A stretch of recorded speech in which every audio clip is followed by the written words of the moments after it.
Have you ever paused for a moment, just for a second, to question the story you've been telling yourself your entire life? The story about who you are, what you're good at, what you're worth, and what you deserve? Have you ever wondered where that story came from, or whether any of it is actually true? Let's be honest. Most of us live our lives completely identified with our thoughts. We say, "I am this," or "I could never do that," or "That's just the way I am." But what if all of that, every last bit of it, was a lie? Not a malicious lie told by someone else, but a lie so subtle, so embedded into the fabric of your identity that it feels indistinguishable from truth. This isn't about conspiracy. This is about the ego trap. The ego isn't some villain hiding in the shadows.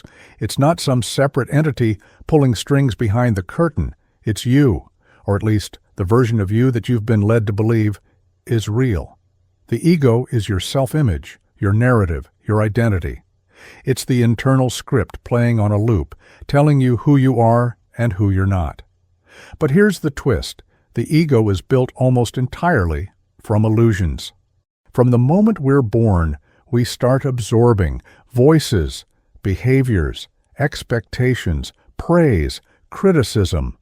All of it slowly constructs a mask. Not your authentic self, but a costume you wear to feel safe, accepted, and validated in a world that seems to demand a version of you that's always on brand. You were never handed a guidebook to your soul. You were handed a mirror and told to become what was reflected back to you. Your family, your teachers, your culture, your society, they all wrote parts of your story before you were even old enough to hold the pen. You're smart. You're lazy. You're difficult. You're special. You're a disappointment. Every label becomes a layer, and as those layers stack, the true self becomes buried. The ego takes center stage, pretending to be you. But the real you, the still, observing, witnessing presence behind the noise, that self waits silently in the background, untouched by the stories. Most people never realize they're trapped. They go their entire lives defending a version of themselves that was never truly theirs to begin with. They fight to protect their reputation, their self-worth, their legacy, all while unaware that the very thing they're defending is made of smoke. And when the ego feels threatened, it lashes out, it denies, it projects, it rationalizes.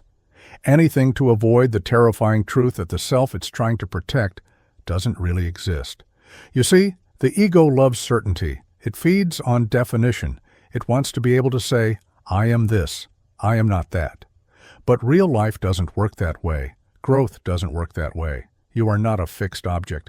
You are a river, constantly flowing, changing, reshaping. But the ego hates change. It fears dissolution. Because to evolve is to let go, and the ego sees letting go as death. And so the ego becomes a trap, a prison made of identity.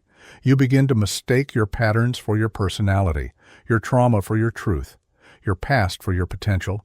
You start to think that because you've always been one way, you always will be. But nothing could be further from the truth. Just because a voice is familiar doesn't mean it's honest. Just because a thought is loud doesn't mean it's wise. The most dangerous thing about the ego is that it convinces you that you are it. It wears your face, speaks with your voice, and walks in your shoes. It whispers things like, "I need to be better than them to matter," or "If I fail, I'm worthless," or "If they reject me, I don't belong." It ties your value to your achievements, your status, your looks, your followers, your job, your identity markers. It tells you that if you lose these things, you lose yourself. But the self cannot be lost. The real self, the one beyond thought, beyond form, beyond label, is eternal. It exists before identity and after it. But the ego doesn't want you to know that, because the moment you realize you are not your ego, it loses control. Look at how people react when their beliefs are challenged. Look at how they squirm, how they get defensive, how they dig in their heels, not because they've done the research, not because they're certain, but because their identity is wrapped around the belief. It's not just an opinion, it's who they are. So when you question it, you're not just attacking an idea, you're threatening their entire sense of self. But what if we could let go of that need? What if we could sit in the discomfort of not knowing? What if we could drop the masks, the labels, the storylines? What would be left?